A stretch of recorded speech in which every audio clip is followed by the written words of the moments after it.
مخترازی گرانا بی حدا تکلیفنا تیاری کوا ما منا د نفس او د شیطان دینداری کوا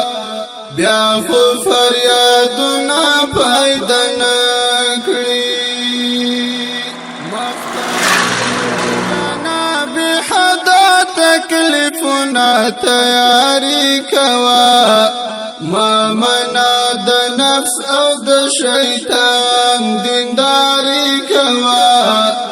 بیا خو فریادنا پیدا نکړي سختی د ځن کدن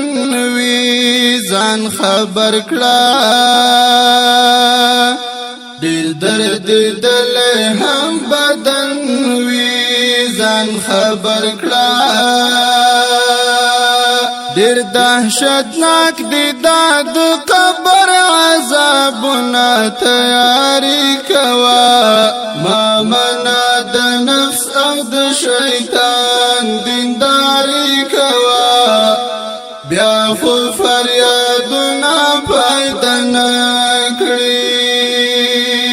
مخترازی گرانا بی حدا تکلیفنا تیاری کوا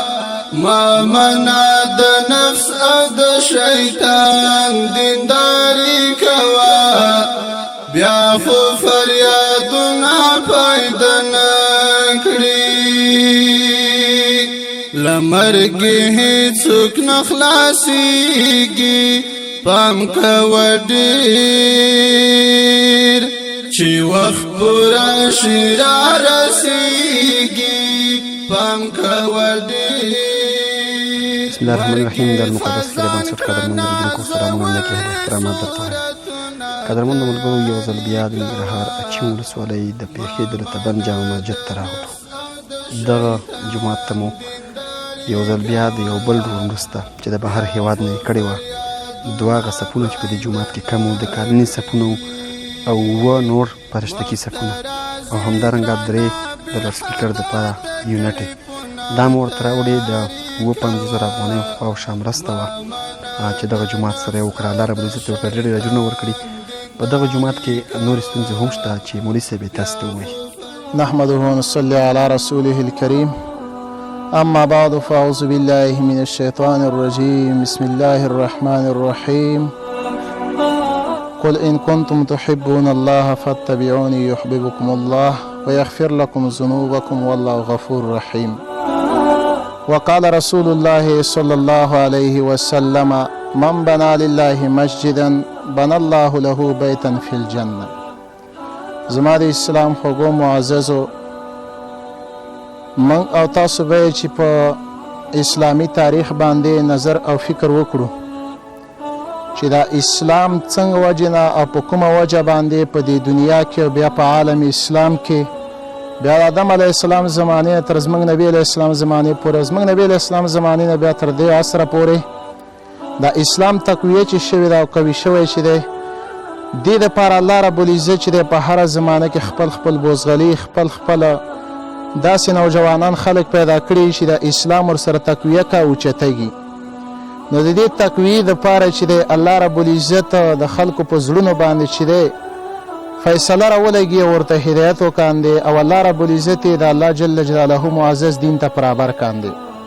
دلته کوم منګه په اسلام باندې سوچ او فکر وکړو نو الله د اسلام خپل حفاظت کوونکی دی خو په هر عصر کې او په هر دور کې چې اسلام قوي شوی دی او مضبوط شوی دی هغې دپاره الله رب العزت چې دی نوجوانان پیدا کړي دي ځوانانه طبقه پیدا کړې ده مین جمله د هغې نه دغه نړیوال خلک چې څومره د مدارسو د جوماتونو سره مرستې کاندي تعاون کاندي احتراما د هغوی ټولو نه چې دی موږ ډېره شکریه ادا کوو او دا رقم بار چې دی د هغوی دپاره موږ چې دی خپل معزز لاسونه پورته کړي دعا ورته کړو چې الله رب العزت ته د دې هر قسمه شرونو او دا رقم د سماوي او ځمکي آفتونو نه چې دی محفوظ کاندي ځکه چې زموږ د مدارسو او جوماتونو دپاره هغوی خپل شبعې لټوي او خپل کارونه هغوی چې دی پرېښي دي او د الله دین دپاره هغوی منډه او ترړه وی نو زموږ دغه جومات له چې دی دلته څه ذریتونه وو اول د صفو ذریتونه وو الحمدلله علی ذلک چې صفونه خو چې دی د هغې پوره شو اوس چې دی دې جومات نور ذریتونه هم شته دی دلته اوس د پکو دغه ژوندي برګ چې دی دا به چې موږ له په مړه برګ باندې چې دی اتمام ته ورسېږي او پوره شي او بل دا چې دلته دغه کوم اودسو سیستم چې دی دا هم زموږ دلته خرابه دی بیا چې دلته اودسو دپاره چې دی موږ دپاره مستقلې بمبې او دا رقم چې دی مستقل انتظام برابر شي ځکه چې دا ځای هم د اودسو هغه خراب دی دلته چې دی اوبه برابرې شوي دي الحمدلله ډیګۍ ورته راغلې ده ډیګۍ قبوله شوې منظوره شوې ده صرف د اودسو ځایونه چې دی خراب دي دې لپاره چې باید موږ سره خامخا چې دی ټول خلک مرسته او تعاون وکاندي ځکه چې دا خو ډېر غټ مسجد دی ډېر نفوس لري دلته د خلکو وس نشته دی فقر او غربت ډېر زیات دی حالان کې د یو صف د مثالي صف چې دی هم دی وس او کوشش نه شي کړی او دا رقم چې دی خپل مالی منډه نشي والی بدني منډه وي الحمدلله هر ځای کې چې دی دوی منډه او ترړه وي ځکه حدیث پاک کې رادرومي چې چا د الله دپاره یو کور او یو مسجد چې دی جوړ که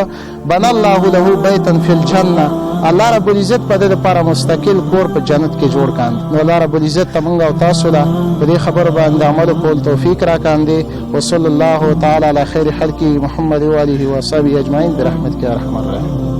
أعوذ بالله من الشيطان الرجيم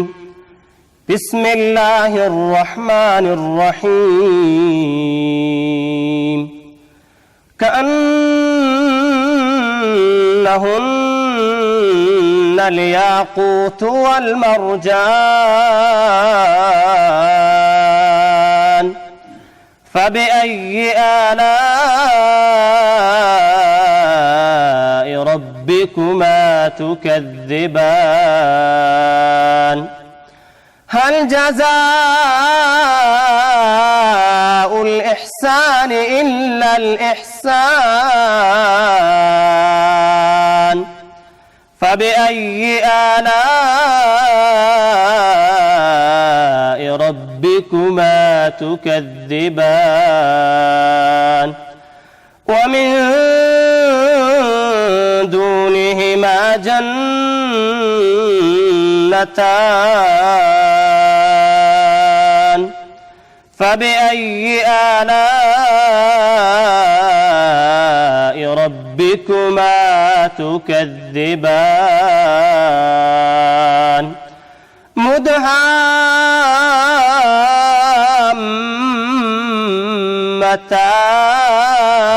مدهامتان فبأي آلاء ربكما تكذبان صدق الله العظيم.